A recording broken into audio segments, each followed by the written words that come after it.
আমি আমার জান্নাতে গোলামদের সঙ্গে ওয়াদা দিয়েছিলাম, ওরা জান্নাতে আসলে গোটা জিন্দেগি তো কষ্ট করছে, আমি একটু মেহমানদারি করাতে চাই, নাস্তার ব্যবস্থা করতে চাই, নাস্তা শেষ করে প্রোগ্রাম শুরু করতে চাই।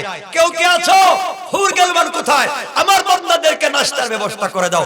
বলতে দেরি হবে, একজন জান্নাতের সামনে ৮০,০০০ খাদেমা, ৮০,০০০ কর্মচারী, তাদের দুই হাতে ১,৬০,০০০ নাস্তার প্লেট নিয়ে একজন জান্নাতের সামনে হাজির হয়ে যাবে। কয় হাজার প্লেট? ১,০০,০০০। কয়জনের সামনে? কয়টা খাইবেন? কথা কন না, কয়টা খাইবেন? আমার মতো যারা অত তো খাইতে পারবেন না। আল্লাহ বলছেন বান্দারে, খাওয়া শুধু না, ১,৬০,০০০ প্লেট দিছি, এই প্লেটের খাবার তো খাইবেই, প্লেট যেটা দিছি প্লেট ওইটাও খাবার, ভাঙ্গা খায়া বলে সুবহানাল্লাহ বললেন না? যে টেবিলে খাবার দিয়েছি ওটাও খাবার। আল্লাহু আকবার। জান্নাতীরা দেখবে এত খাবার, চিন্তা করবে তাইলে এক কাজ করি, প্রোগ্রামে দেখছেন না আমরা যখন বিভিন্ন মিটিং এ যাই তখন কুরমা দেয়, পোলাও দেয় বা বিরিয়ানি দেয়, আমরা প্যাকেটে করে বাসায় নিয়ে যাই বাচ্চাদের জন্য, যে আমি একা খাচ্ছি, আমার বাসায় বউ আছে ওরা খাবে, নিয়ে যান না? তো জান্নাতীরা চিন্তা করবে, যা এত খাবার, ১,৬০,০০০ খাওয়া কি আর যায়, কিছু বাড়িতে নিয়ে যাই, যদি আমার মেয়ে আসে, মেয়ের জামাই আসে, ওদেরকে কিছু নাস্তা দিতে তো হবে, ওখান থেকে কিছু নিয়ে যাই, নিয়ে একটু ফ্রিজে রাখবেন। কি বলেন, ঠিক না? কই ঠিক, মানে ফ্রিজ পাইবেন কই? আল্লাহ ডাক দিয়া বলবেন, ও গোলাম, এত কোটি কোটি মানুষ একজনকে ১,৬০,০০০ নাস্তার প্লেট দিতে পেরেছি, তোমার যদি ছেলে আসে, তোমার যদি মেয়ে আসে, তোমার যদি নাতি নাতনি আসে, তাদের প্রত্যেকের জন্য এমন ১,৬০,০০০ প্লেট আমি আল্লাহ রিজার্ভ রেখে দিয়েছি। সুবহানাল্লাহ বলেন। আল্লাহ রাব্বুল ইজ্জত ওয়াল জালাল কোরআনে কারীমের ১৬ নম্বর পারার ১৮ নম্বর সূরা, সূরা কাহফের ১০৭ নম্বর আয়াত থেকে আল্লাহ রাব্বুল ইজ্জত ওয়াল জালাল ঘোষণা করে দিলেন। আল্লাহ রাব্বুল ইজ্জত ওয়াল জালাল বলেন, ইন্নাল্লাযীনা আমানু ওয়া আমিলুস সালিহাতি কানাত লাহুম জান্নাতুল ফিরদাউসি নুজুলা খালিদিনা ফিহা লা ইয়াবগুনা আনহা হিওয়ালা। আল্লাহ রাব্বুল ইজ্জত ওয়াল জালাল বললেন, আমি আল্লাহ রাব্বুল ইজ্জত ওয়াল জালাল একটা জান্নাত বানিয়ে রেখেছি, ওই জান্নাতের নাম হচ্ছে জান্নাতুল ফিরদাউস, যেখানে যারা যাবে প্রতিবেশী হিসাবে যারা তাকে পাবে তার নাম বিশ্ব নবী সাল্লাল্লাহু আলাইহি ওয়াসাল্লাম। এই জান্নাতের ভিতরে যারা চলে যাবে, আল্লাহ রাব্বুল ইজ্জত ওয়াল জালাল তাদের জন্য তাদের প্রতিবেশী রাখবেন বিশ্ব নবী সাল্লাল্লাহু আলাইহি ওয়াসাল্লামকে। আল্লাহ রাব্বুল ইজ্জত ওয়াল জালাল বললেন, ওই জান্নাতে যাবে কারা? আল্লাহ বললেন, যাবে তারা যারা ঈমান এনেছে। যারা কি এনেছে?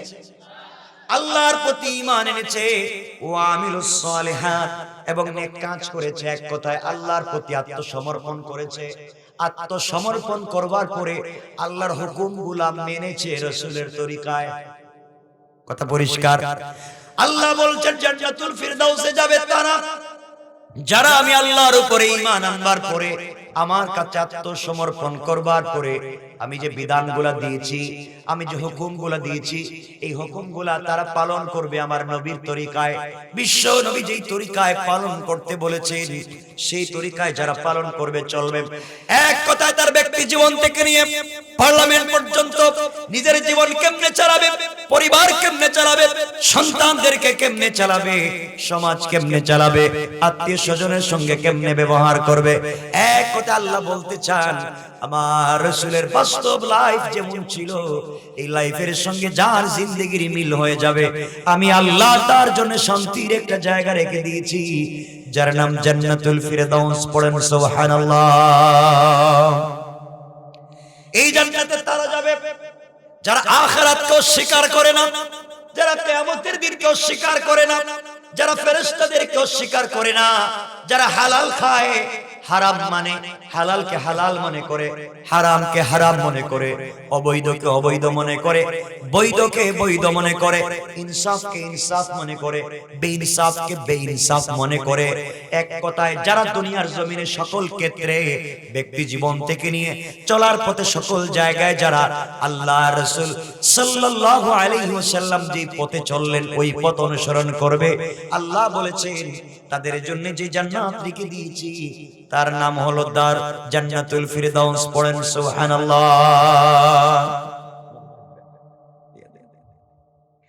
আল্লাহ বলছেন তাদের কেমন জান্নাত দিব, জান্নাতুল ফিরদাউস এমন জান্নাতের নাম। আল্লাহর পরে বললেন খালিদিনা ফিহা লা ইয়াবগুনা আনহা হিওয়ালা। আল্লাহ রাব্বুল ইজ্জত ওয়াল জালাল বললেন ওইটা এমন একটা জান্নাত যাকে ওখানে প্রবেশ করানো হবে, কখনো সে বের হতে চাইবে না, আর আমি আল্লাহ তাকে বের করব না। এমন জান্নাত রেখে দিয়েছি। ৬৬৬৬ তলা বিল্ডিং বানিয়ে দিয়েছি। বিল্ডিংটা দিয়েছি সাগরের মধ্যখানে। আমি আল্লাহ স্প্রিং লাগিয়ে দিয়েছি। বিল্ডিং হেলাধুলা করতে থাকবে, নড়তে থাকবে। তার বিল্ডিং এর নিচ দিয়ে মদের নহর, দুধের নহর, শরাবের নহর, সব নহর গুলো প্রবাহিত হতে থাকবে। ওই জায়গায় বসে বসে সব আনন্দ উদযাপন করবে। প্রতিবেশী হিসাবে বিশ্ব নবীকে পাবে। আল্লাহ রাব্বুল ইজ্জত ওয়াল জালাল বলেছে দুনিয়ায় যারা আমাকে মানলো, আমার সবগুলো হুকুম মানলো, আমি আল্লাহ তাদেরকে জান্নাতুল ফিরদাউস দিব। এমন জান্নাত আমি আল্লাহ রেখে দিয়েছি। এই জান্নাত, যে জান্নাতের ভিতরে আনন্দ আর আনন্দ ছাড়া আর কিছুই থাকবে না। পড়েন সুবহানাল্লাহ। আল্লাহ বলেছেন গোলাম রে, দুনিয়ায় নামাজি হও, জান্নাতে নামাজ পড়া লাগবে না। দুনিয়ায় হালাল খা, আমি আল্লাহ জান্নাতে তোকে হালাল হালাল তোকে মদ খাওয়াবো, শরাব খাওয়াবো। হালাল যা খাইলে ব্রেন নষ্ট হয় না, যা খাওয়ার পরে তোমার মাথা নষ্ট হয়ে যায় না। যুবকেরা শোনো, দুনিয়ার জমিনে ব্রেসলাইট পড়তে মন চায়, স্বর্ণালংকার পড়তে মন চায়। আল্লাহ রাব্বুল ইজ্জত ওয়াল জালাল বলেছেন ও গোলাম, দুনিয়ার জমিনে চলার পথে যদি আমার রাসূলকে অনুসরণ করতে পারো, জান্নাতুল ফিরদাউস তোমাদের কেমন জান্নাত দেব, যেই জান্নাতে তোমাদেরকে স্বর্ণ ব্যবহারের অনুমতি দেব। আমি আল্লাহ রাব্বুল ইজ্জত ওয়াল জালাল তোমাদের কেমন নাজ আর নিয়ামত দিব, এমন নাজ নিয়ামত তোমাদেরকে দান করব। মালা আইনুন রাআত ওয়ালা উযুনুন সামিআত ওয়ালা খাতারা আলা কলবি বাশার। যা কোনোদিন তোমার চক্ষু দেখে নাই, যা কোনোদিন তোমার চক্ষু দেখে নাই, তোমার কান শুনে নাই, তোমার আত্মা কোনোদিন চিন্তা করতে পারে নাই। আল্লাহ বলেছেন এমন নিয়ামত আমি রেখে দিয়েছি। এক একটা ফল আপেলের মতো ফল, আঙ্গুরের মতো এক একটা ফল তোমরা মুখের মধ্যে দিবে, দেওয়ার সাথে সাথে ৭০টা ফলের মতো স্বাদ ভোগ করতে পারবে। পড়েন সুবহানাল্লাহ। এই জান্নাত আমরা চাই? সবাই বললেন না, আওয়াজ করে বলেন চাই। এর জন্য নামাজ পড়বো না, না নামাজ ইনশাআল্লাহ বলেন। সুদ খাওয়া বলেন না। এলাকায় কেউ সুদ খায়? যে সুদ খায় আপনারা তো শয়তান খুঁজে পান না। শয়তান মারার জন্য সৌদি আরব যান, হজে গিয়া পাথর মারেন, শয়তানকে মারতে মারতে জুতাও মারা দেখছি হাজিরা, যা হাতে পায় সব মারে। শয়তান যদি দেখতে চান তাইলে ওই যে বেচারা সুদ খায় ওর চেহারার দিকে 2 মিনিট তাকায় থাকবেন। আপনি একবারে টাটকা নির্বেজাল ফরমালিন মুক্ত শয়তান দেখতে পাবেন। কথা বলেন ঠিক কিনা? সুদ খায় ও বেচারার মতো শয়তান। শয়তান কো আল্লাহ আমার জিন্দেগিতে সুদ খাই নাই। আপনারা জানা মতে শয়তান কোনদিন সুদ খাইছে শুনছেন? কথা বলেন। আপনাদের জানা মতে শয়তান সুদ খাইছে? শয়তান কোনদিন ঘুষ খাইছে? শয়তান কোনদিন কারো জমি থেকে লাউ নিয়ে নিজে রান্না করে খাইছে? মানুষ খায়নি এগুলো, মানুষ এগুলা করে। তো শয়তান আল্লাহরে বলে আল্লাহ আমার শয়তান মানে লাভ কি? এরা তো শয়তানের দাদা হয়ে গেছে। কথা বলেন। এই জন্য অন্যায় এগুলো আমরা করব না ইনশাআল্লাহ। সবাই বলেন ইনশাআল্লাহ। যুবক যারা আছেন নামাজের দিকে আসবা, মসজিদের দিকে আসবা। ভাই ভুলে সিনেমা হলে গিয়েছো, সিনেমা হলে গিয়েছো ভুলে, নামাজের সময় হয়ে গিয়েছে, সালাত ওখানে কায়েম করো, ওখানেই নামাজ পড়ো। ভুলে মদ খেয়ে ফেলেছো, নামাজের সময় হয়েছে, নামাজ দাঁড়িয়ে যাও। ভুলে গাঁজা খেয়ে ফেলেছো, ফালায় দাও নামাজের টাইম, নামাজে দাঁড়িয়ে যাও। জিনা করে ফেলেছো, নামাজের সময় হয়েছে, কুশল করো, নামাজে দাঁড়িয়ে যাও। নামাজকে ভুলে যাইও না, সাকারাতের আগে নামাজকে কায়েম করো। ইন্নাস সালাতা তানহা আনিল ফাহশাই ওয়াল মুনকার। একদিন সালাতই তোমাকে সকল অন্যায় থেকে বিরত করে জান্নাতের পথে নিয়ে যাবে। পড়েন সুবহানাল্লাহ। আজকে আমরা শয়তান চিনি না। শুধুমাত্র মনে রাখবেন, আমাকে দেখছেন আমি হুজুর মানুষ, দাড়ি আছে, টুপি আছে, পাঞ্জাবি আছে, মনে করছেন হুজুর মনে বড় পিশাব। আপনি একটা ভক্তি দেওয়া শুরু করলেন, আপনি জানেন না এই সমাজে, এই পৃথিবীতে সবথেকে নির্লজ্জ কাজ যারা করেছে, সবথেকে বেহায়ার কাজ করেছে, আমার নবীর লাশ মোবারক যারা চুরি করতে চাইছিল, তারা আমার চাইতে বড় জুব্বাওয়ালা ছিল, আমার চাইতে বেশি দাড়িওয়ালা ছিল, আমার চাইতে বড় পাগড়িওয়ালা ছিল, আমার চাইতে বেশি নামাজি ছিল। সব করেই তারা রাসূলের লাশ মোবারক চুরি করতে চাইছে। কথা বলেন না কেন? এজন্য আল্লাহকে ওয়াস্তে এখানে যারা আসছেন, জওয়ান যারা আসছো, মা বাপকে ভুলে যাইও না, ইনশাআল্লাহ বলেন। বাবার কথা শুনবেন তো? বলেন না। মায়ের কথা কথা বলেন না। আজকালকের ছেলেরা তো বাপকে বাপ বলে না, বাপকে বলে বুইড়া। এটা আসেনি আপনাদের? বাপকে বলে বুইড়া। শ্বশুর বাড়ি গিয়ে শাশুড়ির আম্মা আপনি আঙ্গুর খাইবেন না আপেল খাইবেন। শাশুড়িরে কয় আম্মা আপনি আঙ্গুর খাইবেন না আপেল খাইবেন। আর নিজের মায়ের একটা প্যারাসিটামল কিনে দেন। আছে না নাই? এগুলো তো মানুষ না, এগুলো তো জানোয়ার। সমাজ বিকারগ্রস্ত হয়েছে। সুতরাং মনে রাখতে হবে, এই সমাজকে সুন্দর করার দায়িত্ব আপনার আমার। কার দায়িত্ব?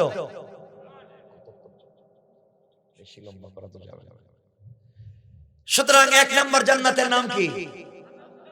সবাই বলেন জান্নাতুল, আওয়াজ করে বলেন জান্নাতুল, জান্নাতুল ফিরদাউস। 1 নম্বর জান্নাতের নাম। এই জান্নাতে যেতে চাই তো 5 ওয়াক্ত নামাজ পড়বো ইনশাআল্লাহ। বলেন সবাই ইনশাআল্লাহ। হারাম খাবো না, কাউকে গালি দিব না। গালি দেওয়া মানুষের কাজ না, গালি দেওয়া শয়তানের কাজ। কার কাজ? আল্লাহ রাব্বুল ইজ্জত ওয়াল জালাল কোরআনে কারীমের 19 নম্বর পারা 25 নম্বর সূরা সূরা আল ফুরকানের 63 নম্বর আয়াতে আল্লাহ বললেন, ওয়া ইবাদুর রাহমানিল্লাযীনা ইয়ামশুনা আলাল আরদি হাওনা। আল্লাহ রাব্বুল ইজ্জত ওয়াল জালাল বললেন, এই দুনিয়ার জমিনে যারা আমি আল্লাহর গোলাম দাবি করবে, আশিক রাসূল দাবি করবে, আমি আল্লাহর গোলাম মনে করবে, আমি আল্লাহর গোলামের 1 নম্বর গুণ হলো আমার গোলাম দুনিয়ার জমিনে কোনদিন অহংকার করতে পারে না। আল্লাহু আকবার। আল্লাহর গোলাম যারা দুনিয়ার জমিনে অহংকার করতে, বলেন না কেন পারে? আপনারা করেননি অহংকার? না করে, অহংকার করেন না আপনারা। দেখবেন আগে বেচারা টাকা পয়সা ছিল না, গরিব ছিল, হয়তো আল্লাহ তাকে কেমন টাকা পয়সা দিয়েছেন, এলাকার এখন মডল মাতব্বর লিডার, বেচারার এখন লুঙ্গির বাড়িতে, এই এলাকা ঠিকা যায় না। আছে না নাই? মনে রাখবেন, আপনার কিসের টাকা? নমরুদ, হামান, শাদ্দাদ, আবু লাহাবের তার চাইতে বেশি টাকা ছিল, আল্লাহ জমিনের সঙ্গে মিশিয়ে দিয়েছে। আপনি টাকার কারণে অহংকার করবেন, আল্লাহ আপনাকে জমিনের সঙ্গে মিশিয়ে দিবে। ঠিক কি না বলেন? আপনি প্রফেসর, আপনি ইউনিভার্সিটি লেকচারার, আপনি বড় আলেম, আপনি যদি জ্ঞানের কারণে অহংকার করেন, আল্লাহ আপনাকে শয়তান বানাইয়া দিতে পারে। কারণ শয়তান যে ছিল আজাজিল, এও কিন্তু বড় জ্ঞানী ছিল। জ্ঞানী কম ছিল? জ্ঞানী ছিল। আল্লাহ তাআলা কি বানাইছেন?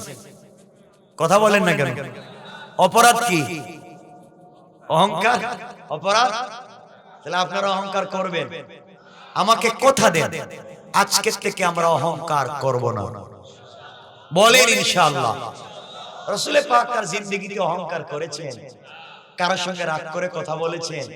বরং আমরা জানি এই কথা রাসূল পাকের তো নরম ছিলেন। একদিন তিনি আবু জাহাল আবুল আহাবেদেরকে নিয়ে ওয়াজ করতেছেন, দ্বীনের দাওয়াত দিচ্ছেন। মক্কার বড় বড় লিডার নেতা বলছেন, বাবা কালিমা পড়ো, আসলিম তাসলাম, শান্তিতে থাকবা। এমন সময় একজন অন্ধ সাহাবী আব্দুল্লাহ ইবনে উম্মে মাকতুম এসেছেন রাসূলের কাছে, এই ডান দিকে এসে বলছেন, ইয়া রাসূলুল্লাহ, আমি তো আপনাকে চোখে দেখি না, আমার তো চোখ অন্ধ, কিন্তু আপনি এমন একটা আমল বলে দেন যে আমল জানলে আমি জান্নাতে আপনার সাথে থাকবো। রাসূল একটু বিরক্ত হলেন যে বাবা আমি তো তোমাকে একটু পরেও বলতে পারি, আমি এখন লিডারদেরকে দ্বীনের দাওয়াত দিচ্ছি, মহা leader Abul Ahab, Abu Jahl, Utba, Shaiba, Mughira, আর তুমি এখানে এসে কথা বলছো, এটা তো পরেও বলতে পারতো। আচ্ছা একটু পরে বলো না। এই কথা কি খারাপ কথা? বলেন না, খারাপ বলছেন? আচ্ছা একটু পরে কথাটা বলো, আমি এদেরকে দাওয়াত দেই, একটু পরে বলবো। আর কিছু বলেন না। আল্লাহ এই কথাও সহ্য করেন, এই কথাও সহ্য করেন নাই, আরো নরম হন। কোরআনের আয়াত নাযিল করে দিয়েছেন, আবাসা ওয়া তাওয়াল্লা আন জাহুল আমা। আপনার কাছে একজন অন্ধ এসেছে আর আপনি তার দিকে ফিরলেন না, ওদেরকে দ্বীনের দাওয়াত দিচ্ছেন। এই যে সুরগুলারে দাওয়াত দিচ্ছেন, সারা জিন্দেগি দেন, ওদের কোনো দাম আমার কাছে নাই, ওদের কোনো দাম নাই, কিন্তু আসমান জমিনের চাইতে বেশি দাম আমার কাছে অন্ধ এই গোলামের, কারণ তার ভিতরে আছে ঈমান, তার ভিতরে আছে আপনার ভালোবাসা। সুবহানাল্লাহ পড়ে। আমি এটাই চাই, এটাই চাই। এই জন্য আল্লাহর গোলামের এক নাম্বার গুণ অহংকার করা। বলেন না যাবে? আল্লাহর গোলামের দুই নাম্বার গুণ আমার আল্লাহ বলছেন, ওয়াইদা খাতাবাহুমুল জাহিলুনা ক্বালু সালামা। আল্লাহ রাব্বুল ইজ্জত ওয়াল জালাল বললেন, এই দুনিয়ার জমিনে যারা আমি আল্লাহর গোলাম দাবি করবে, আশিক রাসূল দাবি করবে, আমি আল্লাহর গোলামের দুই নাম্বার গুণ হলো, আমার গোলামকে কেউ গালি দিলে গালির জবাব দিবে না, আঘাত করলে আঘাতের জবাব দিবে না, মারলে মারির জবাব দিবে না, বরং আমার গোলামকে কেউ যদি গালি দেয়, আমার গোলাম গালি না দিয়া ওই ব্যক্তির জন্য শান্তি আর সালামতির দোয়া করে যায়। পড়েন সুবহানাল্লাহ। সুতরাং আল্লাহর গোলামের দুই নাম্বার গুণ গালি দেওয়া। কথা বলেন না কেন? যাবে? আপনারা গালি দেননি? গালি দেন? আজকে থেকে গালি দিবেন না ইনশাআল্লাহ। বলেন কয়টা গুণ বলছি? এক নাম্বার অহংকার করা, দুই নাম্বার গালি দেওয়া, তিন নাম্বার গুণ আমার আল্লাহ বলছেন, ওয়াল্লাযীনা ইয়াবিতুনা লিরাব্বিহিম সুজদান ওয়া কিয়ামা। আল্লাহ রাব্বুল ইজ্জত ওয়াল জালাল বললেন, আমি আল্লাহর গোলাম যারা দাবি করবে, আমি আল্লাহর গোলামের তিন নাম্বার গুণ হলো, আমার গোলাম রুকু করবে আমি আল্লাহর পায়ে, সিজদা করবে আমি আল্লাহর পায়ে, দাঁড়াবে আমার জন্য, রুকু করবে আমার জন্য, সিজদা করবে আমার জন্য। সুতরাং আজকালকে যারা আল্লাহর পা ছাড়া কোন পীরের পায়ে সিজদা করে, মাজারে গিয়ে সিজদা করে, আল্লাহর কসম তারা আল্লাহর গোলাম হতে পারে না। ঠিক কিনা বলে? কয়টা গুণ পাইলাম? তিন নাম্বার গুণ হচ্ছে রুকু সিজদা কার পায়ে? আল্লাহর গোলামের চার নাম্বার গুণ আমার আল্লাহ বললেন, ওয়াল্লাযীনা ইয়াকুলুনা রাব্বানা ইসরিফ আন্না আযাব জাহান্নাম ইন্না আযাবাহা কানা গারামা। আল্লাহ রাব্বুল ইজ্জত ওয়াল জালাল বললেন, আমি আল্লাহর গোলাম যারা দাবি করবে, আমি আল্লাহর গোলামের এই চার নাম্বার গুণ হলো, সাকারাত শুরু হয়ে যাওয়ার আগে, গারগারা শুরু হয়ে যাওয়ার আগে, মালাকুল মউত পৌঁছে যাওয়ার আগে, আজরাইল চলে আসার আগে, আমার যেই গোলাম গোটা জিন্দেগির গুনার উপরে লজ্জিত হয়, তওবা করবে, আমি আল্লাহ কথা দিলাম, গারগারা শুরু হয়ে যাওয়ার আগে যদি তওবা করে, আমি আল্লাহ তার সকল জিন্দেগির গুনাহগুলোকে maaf করে তার আমলনামায় ওই পরিমাণ সওয়াব লিপিবদ্ধ করে আমি আল্লাহ আমার জিম্মাদারিতে জান্নাতি বলে ফয়সালা করে দিতে আমি আল্লাহর এক মিনিটও দেরি হবে না। পড়েন সুবহানাল্লাহ।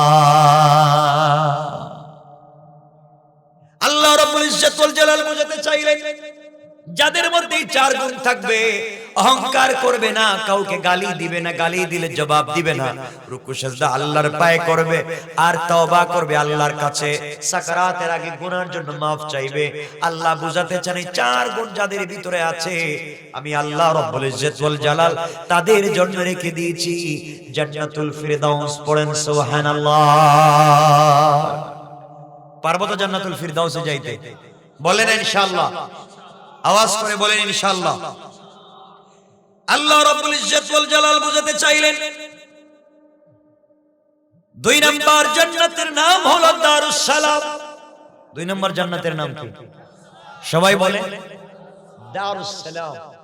আল্লাহ রাব্বুল ইজ্জত ওয়াল জালাল বলেন কোরআনে কারীমের ভিতর আল্লাহ বলেন ওয়াহাদা সিরাতু রাব্বিকা মুস্তাকিমা قد فصلنا الآيات لقوم يذكرون لهم دار السلام عند ربهم وهو وليهم بما كانوا يعملون আল্লাহ রাব্বুল ইজ্জত ওয়াল জালাল বুঝাতে চাইলেন আপনার পালনকর্তার পক্ষ থেকে সরল পথ হলো ওই মানুষের জন্য যারা আমি আমার উপদেশগুলোকে গ্রহণ করেছে, আয়াতগুলোকে বর্ণনা করেছে। এক কথায় আল্লাহ বুঝাতে চান যারা আমার উপদেশগুলোকে গ্রহণ করে, আমি যা বলি তা মানে, আমার কথাগুলোকে পাবলিক পর্যন্ত পৌঁছায়া দেয়, এক কথায় যারা বাল্লিগু আন্নি ওয়ালাউ আয়া এর উপরে আমল করে, অর্থাৎ নিজে বুঝে অন্যের কাছে পৌঁছায়া দেয়, আমার কথাগুলোকে বারবার বর্ণনা করে মানুষের দিল পর্যন্ত পৌঁছায় দিতে চায়, আমি আল্লাহ তাদের জন্য এমন জান্নাত রেখে দিয়েছি যার নাম দারুস সালাম। আল্লাহ রাব্বুল ইজ্জত ওয়াল জালাল বুঝাতে চান এই দারুস সালাম এমন একটা ঘর যেটার নিরাপত্তা দিব স্বয়ং আল্লাহ। আল্লাহু আকবার বললেন না? আল্লাহ রাব্বুল ইজ্জত ওয়াল জালাল বললেন লাহুম দারুস সালামি ইনদা রাব্বিহিম ওয়া হুয়া ওয়ালিয়ুহুম বিমা কানু ইয়ামালুন।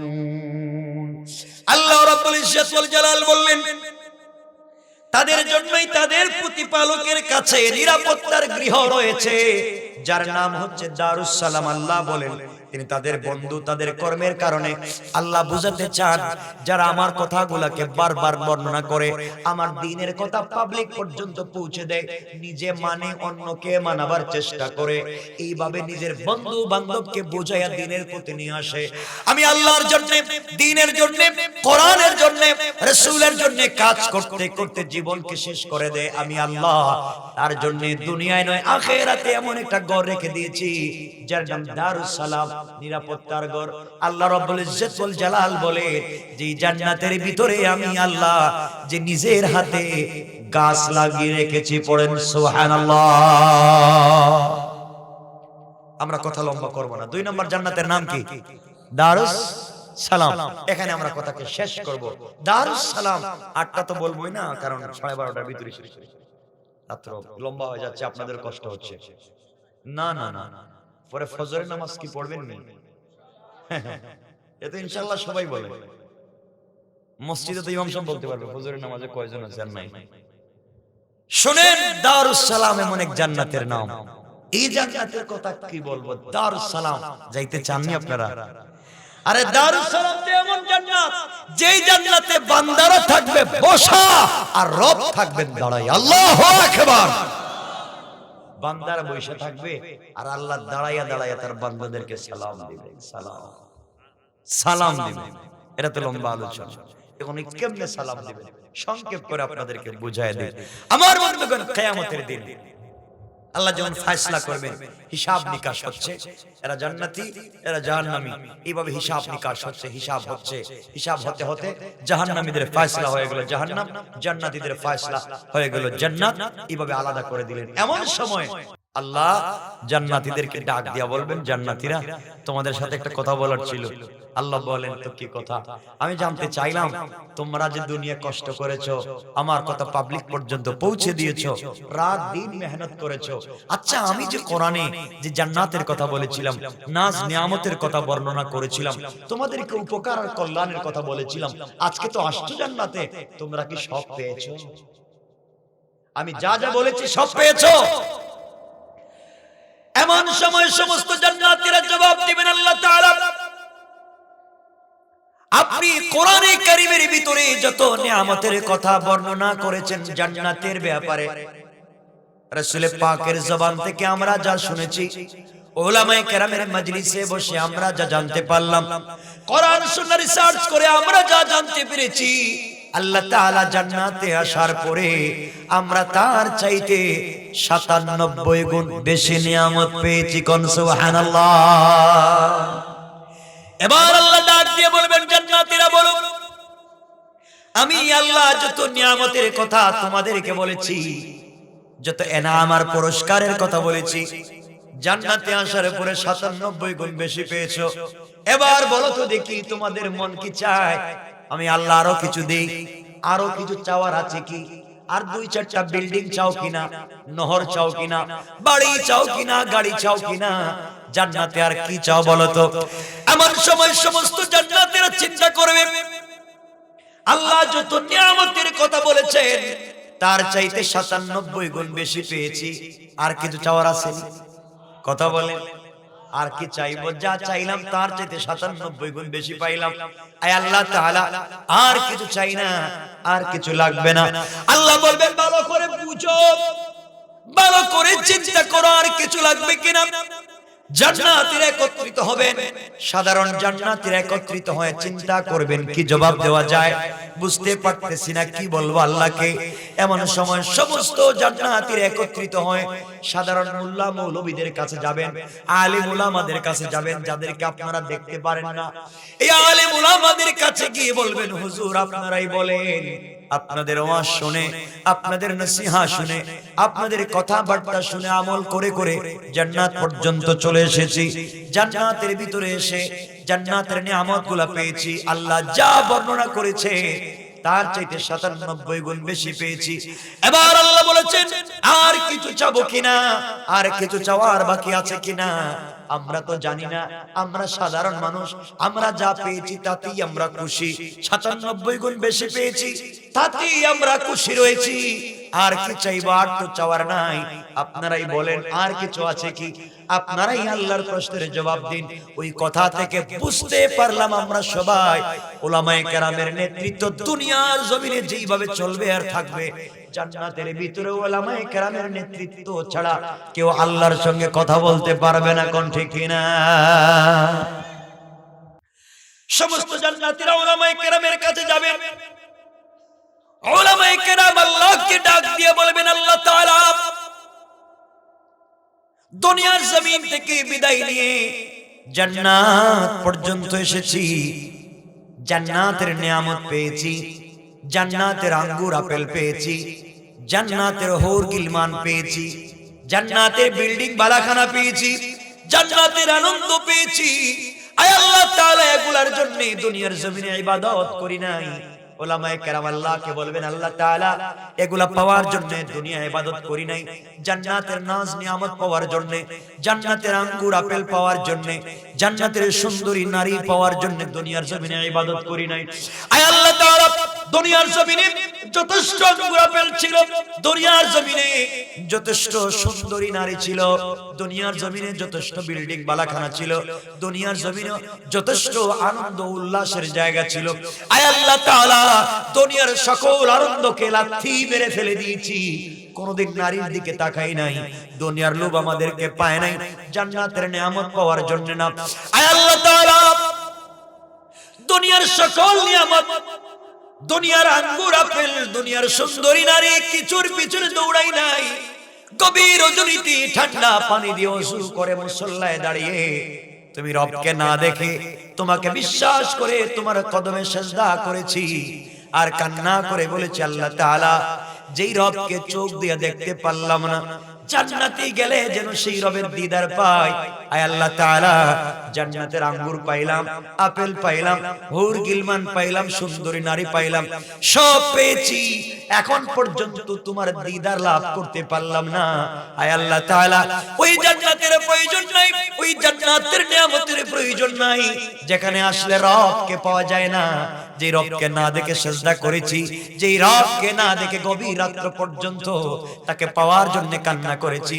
আয় আল্লাহ তাআলা, আঙ্গুরের দরকার নাই, আপেলের দরকার নাই, হুর গিলমানের দরকার নাই, আমাদেরকে তুমি জান্নাত না দিয়া জাহান্নামের এমন জায়গায় তুমি ফেলে দাও যেখানে পড়ে গেলে দুইটা নয়ন ভরে আমরা আমাদের আল্লাহকে দেখতে পারি। কোন সুবহানাল্লাহ। আব্দুল কাদের জিলানী বলতেন, जन्नत जहन्नम से या रब किया करो, आरज़ू है कि मैं तुझे देखा करो। आय अल्लाह ताआला, জান্নাত দিয়ে কি করব, নাজার নিয়ামত দিয়ে কি করব, দিলের তামান্না একটাই, আপনার সঙ্গে দেখা করা। ওই সময় উলামায়ে কেরাম বলবেন আল্লাহ তাআলা 97 গুণ বেশি দিয়েছেন, ওগুলা পাওয়ার জন্য গভীর রাতে সিজদায় পড়ে চুকের পরে ছেড়ে দেই নাই। আয় আল্লাহ তাআলা, কত নির্যাতন ভোগ করলাম, কত মানুষ নিমক হারামের মতো গালি দিয়েছে, সমাজের মানুষ আমাদেরকে বোঝা মনে করেছে, মাদ্রাসায় পড়াই, মসজিদে ইমামতি করে গালি দিয়েছে। আয় আল্লাহ তাআলা, শুধুমাত্র কেবলমাত্র তোমার দিদার লাভের জন্য একটা নজর তোমাকে দেখতে চাই, নিয়ামতের দরকার নাই। আল্লাহ রাব্বুল ইজ্জত ওয়াল জালাল বলবেন, ও জান্নাতীরা, ও আমার ওলিরা, আল্লাহু ওয়ালিয়ুল লাযিনা আমানু, ও আমার গোলামেরা, আমি তোমাদের অভিভাবক, তোমরা আজকে শোনো, আমার উপরে অভিমান করে জান্নাত ছেড়ে জাহান্নামের কথা বলছো, শোনো, আর বলা লাগবে না। আমি আল্লাহ তোমাদের অভিমান ভাঙাতে চাই, আমি আল্লাহ দেখা করতে চাই, আমি আল্লাহ বুঝাতে চাইছিলাম তোমরা আর কি চাও, আমার দিদার চাও। তাহলে শোনো, দারুস সালাম নামক একটা জান্নাত আছে, ওই জান্নাতের ভিতরে আমি আল্লাহ রাব্বুল ইজ্জতুল জালাল একটা প্রোগ্রামের আয়োজন করব, ওই প্রোগ্রামের মধ্য দিয়ে তোমাদের সঙ্গে দেখা করতে চাই। পড়েন সুবহানাল্লাহ। আমার বন্ধুগণ, আল্লাহ রাব্বুল ইজ্জতুল জালাল বলবেন, গোলামেরা শোনো, দারুস সালাম নামক জান্নাতের ভিতরে আল্লাহ রাব্বুল ইজ্জতুল জালাল তোমার সঙ্গে আমার সঙ্গে দেখা করবার কথা বলেছেন। ওই জান্নাতটা কেমন? দারুস সালাম নামক জান্নাতে আল্লাহ একটা প্রোগ্রামের আয়োজন করবেন, ওই প্রোগ্রামে একটা স্টেজ বানাবেন, যে স্টেজে লক্ষাধিক আম্বিয়া কেরামের জায়গা হয়, এত বড় স্টেজ করবেন, সামিয়ানা এত বড় করবেন যেখানে সকল জান্নাতি মানুষের জায়গা হয়, এত বড় সামিয়ানা করবেন, স্টেজে সকল পয়গম্বরদেরকে দাওয়াত করবেন। আল্লাহ রাব্বুল ইজ্জতুল জালাল ওই দিন হামদ পরিবেশন করবার জন্য, আল্লাহর প্রশংসা বর্ণনা করবার জন্য দাওয়াত করবেন। ইসরাফিল আলাইহিস সালামকে বিশেষ অতিথি হিসাবে দাওয়াত করবেন, পয়গম্বর দাউদ আলাইহিস সালাতু ওয়াস সালামকে প্রধান অতিথি হিসাবে দাওয়াত করবেন। আমার নবী, আপনার নবী, দরদি নবী, বিশ্ব নবী জনাব মুহাম্মদুর রাসূলুল্লাহ সাল্লাল্লাহু আলাইহি ওয়াসাল্লামকে আর সভাপতিত্ব করবেন স্বয়ং আল্লাহ। আল্লাহু আকবার। সভাপতিকে, প্রধান অতিথিকে বিশ্ব নবী সাল্লাল্লাহু আলাইহি ওয়াসাল্লাম, যে রাসূল পাককে দেখিনি, তিনি প্রধান অতিথি থাকবেন, আল্লাহ নিজে সভাপতি থাকবেন। আচ্ছা বলেন তো প্রোগ্রামটা কেমন হবে? চিন্তা করতে পারতেছেন? না না না না, চলো চলো, হুজুরের কষ্ট হচ্ছে, আমি দেখতেছি, আর লম্বা করবো না, এখানে রেখে কষ্ট হচ্ছে আপনাদের? আরে না বলেন কেন, বলেন, রাত্র বেশি হয়ে যাচ্ছে, তাওয়ারও ঠান্ডা হয়ে যাচ্ছে, আমরা 2-3 মিনিটের ভিতরে শেষ করে দিব, যে জায়গায় রাখবো থাকবে। আমরা 8টা আলোচনা করতে চাইছিলাম, 2 নম্বরটা আলোচনা করতেছি। আমার বন্ধুগণ, এক পর্যায়ে এই দারুস সালামে আল্লাহ সকল পয়গম্বরদেরকে বসার জন্য চেয়ার দিবেন, স্টেজে বসবেন, প্রধান অতিথির চেয়ার থাকবে সভাপতির চেয়ারের কাছাকাছি, জান্নাতীদেরকে বসার জন্য এক একটা চেয়ার দিবেন, কাঠের কোনো চেয়ার না, প্লাস্টিকের চেয়ার না, বেতের কোনো চেয়ার না, এক একটা চেয়ার হবে হীরা জবরদস্ত ইয়াকুত মণি মুক্তা পাথর দিয়ে তৈরি করা, এক একটা চেয়ার জমিন থেকে আসমান পর্যন্ত উঁচা। আল্লাহু আকবার। আল্লাহ রাব্বুল ইজ্জত ওয়াল জালাল ওই চেয়ারের ভিতরে বলবেন সকল জান্নাতীদেরকে বসার জন্য। আর এমন সময় আল্লাহ ফেরেশতাদেরকে বলবেন, যাও যাও জান্নাতুল ফিরদাউস থেকে মিশকে আম্বর নিয়ে আসো। মিশকে আম্বরের ডাল স্তূপ এনে প্রোগ্রামের ভিতরে তার ভেঙে ফেলে দিবে। পুরা প্রোগ্রামটা জান্নাতি মিশকে আম্বরের গ্রানে মুখরিত হয়ে যাবে। আল্লাহ রাব্বুল ইজ্জত ওয়াল জালাল লাল গালিচা সংবর্ধনা দিবেন, ডিজাইন করবেন, সুন্দর করে সাজাবেন, ডিজাইন করে সকল জান্নাতীরা বসা থাকবে। এমন সময় জান্নাতীরা বসা, সকল অতিথিরা বসা, কিন্তু সভাপতি নাই, সভাপতি নাই। জান্নাতীরা সভাপতিকে দেখতে চায়। আল্লাহ বলছেন, দুনিয়ার চর্মচক্ষু দিয়ে আমাকে দেখতে পারলে না গোলাম, আমার পদে চল, জান্নাতে আমাকে দেখবার ব্যবস্থা করে দিচ্ছি। এমন সময় আল্লাহ রাব্বুল ইজ্জত ওয়াল জালাল জান্নাতের সকল পর্দা সরাইয়া তার জান্নাতি বান্দারা থাকবে চেয়ারে বসা, আর আল্লাহ দাঁড়ায়া দাঁড়ায়া তার গোলামদেরকে সালাম দিবেন। পড়েন সুবহানাল্লাহ। দারুস সালামে আল্লাহ সালাম দিবেন। কোরআনে কারিমে কোট করে বলেছেন, তাহিয়াতুহুম ইয়াওমা ইয়ালকাউনাহু সালাম। আল্লাহ রাব্বুল ইজ্জত ওয়াল জালাল বলেছেন, গোলাম রে, জান্নাতে যখন তোমাদের সঙ্গে আমি আল্লাহ দেখা হবে, ওই সময়ে আমি মনিব হয়ে আমি আমার জান্নাতি বান্দাদেরকে সালাম দিব। পড়েন সুবহানাল্লাহ। আল্লাহ সালাম দিয়া সভাপতির আসনে বসা, বিশ্বনবী প্রধান অতিথির আসনে বসা, সকল নবীরা বসা, আমরা যারা জান্নাতে যাইতে পারবো সামনে বসা। আচ্ছা বলেন তো কেমন লাগতেছে? চিন্তা করেন না, কল্পনা। আল্লাহ যে বলছেন, মালা আইনুন রাত ওয়ালা উযুনুন সামিআত, কল্পনাই তো করতে পারবেন না জান্নাতের অবস্থাটা কি হবে। আল্লাহু আকবার বলেন না। আল্লাহ বসে জিজ্ঞাসা করবেন, আপনারা সবাই ভালো আছেন? এরপরে বলবেন, হুর গেলমান কোথায় গেলে, খাদেম খুদ্দাম কোথায় কোথায়? আমি আমার জান্নাতে গোলামদের সঙ্গে ওয়াদা দিয়েছিলাম, ওরা জান্নাতে আসলে গোটা জিন্দেগি তো কষ্ট করছে, আমি একটু মেহমানদারি করাতে চাই, নাস্তার ব্যবস্থা করতে চাই, নাস্তা শেষ করে প্রোগ্রাম শুরু করতে চাই। কেউ কে আছো? হুর গেলমান কোথায়? আমার বান্দাদেরকে নাস্তার ব্যবস্থা করে দাও। বলতে দেরি হবে, এক একজন জান্নাতের সামনে ৮০,০০০ খাদেমা, ৮০,০০০ কর্মচারী, তাদের দুই হাতে ১,৬০,০০০ নাস্তার প্লেট নিয়ে এক একজন জান্নাতের সামনে হাজির হয়ে যাবে। কয় হাজার প্লেট? ১,০০,০০০। কয়জনের সামনে? কয়টা খাইবেন? কথা কন না, কয়টা খাইবেন? আমার মতো যারা অত খাইতে পারবেন। আল্লাহ বলছেন, বান্দারে, খাওয়া শুধু না, ১,৬০,০০০ প্লেট দিছি, এই প্লেটের খাবার তো খাইবে। প্লেট যেটা দিছি, প্লেট ওইটাও খাবার, ভাঙ্গা খায়া বলে। সুবহানাল্লাহ বললেন না? যে টেবিলে খাবার দিয়েছি ওটাও খাবার। আল্লাহু আকবার। জান্নাতীরা দেখবে এত খাবার, চিন্তা করবে, তাইলে এক কাজ করি, প্রোগ্রামে দেখছেন না আমরা যখন বিভিন্ন মিটিং এ যাই তখন কুরমা দেয়, পোলাও দেয় বা বিরিয়ানি দেয়, আমরা প্যাকেটে করে বাসায় নিয়ে যাই বাচ্চাদের জন্য, যে আমি একা খাচ্ছি, আমার বাসায় বউ আছে, ওরা খাবে, নিয়ে যান না? তো জান্নাতীরা চিন্তা করবে, যা এত খাবার, ১,৬০,০০০ খাওয়া কি আর যায়? কিছু বাড়িতে নিয়ে যাই, যদি আমার মেয়ে আসে, মেয়ের জামাই আসে, ওদেরকে কিছু নাস্তা দিতে তো হবে, ওখান থেকে কিছু নিয়ে যাই, নিয়ে একটু ফ্রিজে রাখবেন। কি বলেন, ঠিক না? কই ঠিক, মানে ফ্রিজ পাইবেন কই? আল্লাহ ডাক দিয়া বলবেন, ও গোলাম, এত কোটি কোটি মানুষ একজনকে ১,৬০,০০০ নাস্তার প্লেট দিতে পেরেছি। তোমার যদি ছেলে আসে, তোমার যদি মেয়ে আসে, তোমার যদি নাতি নাতনি আসে, তাদের প্রত্যেকের জন্য এমন ১,৬০,০০০ প্লেট আমি আল্লাহ রিজার্ভ রেখে দিয়েছি। সুবহানাল্লাহ বলেন। যা খাইতে পারে এমন খাওয়া শুরু, কাঁটা চামচ দিয়া এইভাবে খাইবে, মুখের কাছাকাছি আনছেন। আল্লাহ বলবেন, কই ইসরাফিল আসছেনি আজকে? ইসরাফিল কই, দাঁড়াও, আমার একটু হামদ পরিবেশন করে শোনাও। এতদিন তো আপনারা অনেকের কণ্ঠে হামদ শুনেছেন, নাচ শুনেছেন, একটু আমার আজকে হামদ আমার সামনে বলো। ইসরাফিল, ইসরাফিলকে দাওয়াত দিলেন হানাফি মাযহাবের বড় ইমাম আল্লামা ইমাম আবু বকর জাসসাস আহকামুল কোরআন মিল জাসসাসে দারুস সালামের বর্ণনা দিতে গিয়ে তিনি বলেন, ইসরাফিলকে দাওয়াত করার কারণ হচ্ছে সকল ফেরেশতাদের মধ্যে ইসরাফিলের কণ্ঠস্বর ছিল সুন্দর। সুবহানাল্লাহ বললেন না? এজন্য ইসরাফিলকে বলছেন হামদ পরিবেশন করো। ইসরাফিল তো দাঁড়াইছেন, আল্লাহর হামদ পরিবেশন শুরু করবেন, করে যাচ্ছেন, আর আমরা কি খাচ্ছি? নাস্তা। বলেন না, নাস্তাটা একটু মুখের কাছে আনছি, এখন মুখে দেই নাই। ইসরাফিল যখন টান দিছে, পাবলিক নাস্তার প্লেট থুইয়া কয় তাকায়া দেখি কি কয়। সুবহানাল্লাহ বললেন না? আমার বন্ধুগণ, ইসরাফিল এত সুন্দর চমৎকার কণ্ঠে আল্লাহর হাম পরিবেশন শুরু করবে। জান্নাতীরা নাস্তার প্লেট রেখে দিয়ে আল্লাহকে বলবে, আল্লাহ তাআলা, দুনিয়ায় কত মানুষের কণ্ঠে হাম শুনেছি, এত মধুর কণ্ঠ শুনতে পারি নাই, বুঝতে পারি নাই।